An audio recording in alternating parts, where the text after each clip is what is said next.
আসসালামু আলাইকুম প্রিয় শিক্ষার্থী বন্ধুরা, আশা করছি সবাই ভালো আছো। আমরা যশোর বোর্ড 2024 এর ট্যাগ গুছিয়ে নিয়েছি। যাদের প্রবলেম তারা দেখে নাও। ইনশাআল্লাহ আমাদের সাথে ক্লাস যদি করতে থাকো তোমাদের ট্যাগ গুছিয়ে কোনো সমস্যা থাকবে না।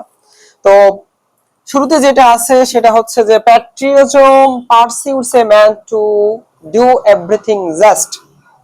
তো এই সেন্টেন্সের মধ্যে তুমি লক্ষ্য করো তো সেন্টেন্সের মধ্যে কোনো অক্সিলারি ভার্ব আছে কিনা? কোন অক্সিলারি ভার্ব না। এই যে ডু কিন্তু আমাদের এখানে প্রিন্সিপাল ভার্ব হিসেবে টু প্লাস ভার্ব হিসেবে ব্যবহৃত হচ্ছে, যেটা ইনফিনিটিভ। হ্যাঁ, এখানে কিন্তু তুমি ডু কে ব্যবহার করতে পারবে না। তো এই যে এখানে একটা প্রিন্সিপাল ভার্ব আছে, দেখো পারসিউটস। পারসিউটস এর পরে এস আছে। আমরা জানি যে কোন ভার্বের শেষে যদি এস বা ইএস থাকে তাহলে ডাজেন্ট করতে হয়, মানে সেন্টেন্সের মধ্যে কোনো নট নাই, এজন্য আমরা নট দিলাম ডাজেন্ট। আর প্র্যাকটিজম মানে হচ্ছে দেশপ্রেম। তো দেশপ্রেম হচ্ছে বস্তু, এজন্য आंसर হবে doesn't it.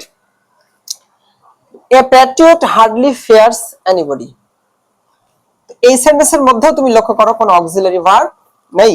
তো অক্সিলারি ভার্ব না থাকলে প্রিন্সিপাল ভার্ব আছে একই বিষয়। ফিয়ার্স বলছে যে a patriot hardly fears anybody, মানে একজন দেশপ্রেমিক কাউকে ভয় পায় না। তো এখানেও আমরা নিয়ে আসবো হচ্ছে ডাজ। এবার নিয়মে নট দিব, কিন্তু সেন্টেন্সের মধ্যে হার্ডলি আছে। আমরা জানি হার্ডলি থাকলে নট দিতে হয় না, এজন্য আমরা ডাজ দিলাম। আর এ প্যাট্রিয়ট মানে একজন দেশপ্রেমিক, এজন্য আমরা এখানে হি দিব, ডাজ হি।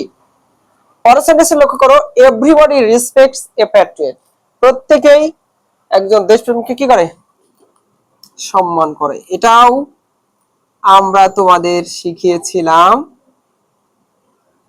যে everybody, everyone, nobody, no one থাকলে আসলে অ্যানসার কিভাবে করতে হয়। এখানে আমরা জানি যে এস থাকলে ডাজ হয়, কিন্তু আমরা সাবজেক্ট থেকে যেটা নিচ্ছি এভরিবডি থাকলে দে হয়, দের সাথে কখনো ডাজ হয় না, এজন্য আমরা ডন দিয়েছি। What an outstanding quality it is. এটা এক্সক্লামেটরি সেন্টেন্স। তো এক্সক্লামেটরি সেন্টেন্সে সাবজেক্টের পরে ভার্ব মানে লাস্টের দিকে থাকে। এই যে ইজ তোমরা দেখতেই পাচ্ছ, নেম এন্ড নট, ইজেন্ট, আর সাবজেক্ট হচ্ছে ইট, ইজেন্ট ইট।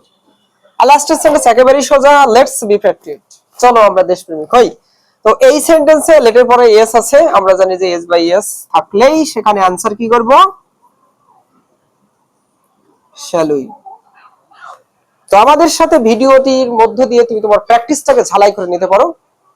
এইভাবে যদি তুমি আমাদের সাথে থাকতে পারো তো অন্তত তোমার এসএসসি তে একটা ভালো রেজাল্ট আসবে, এই প্রত্যাশা আমরা রাখতেই পারি। তবে শিক্ষার্থী বন্ধুরা, আজকে আমরা আবার বিদায় নিচ্ছি। আবারও হয়তো হাজির হব কোনো একটি বোর্ড কোশ্চেন নিয়ে। তো সেই প্রত্যাশায় আজকে এই পর্যন্তই। আসসালামু আলাইকুম।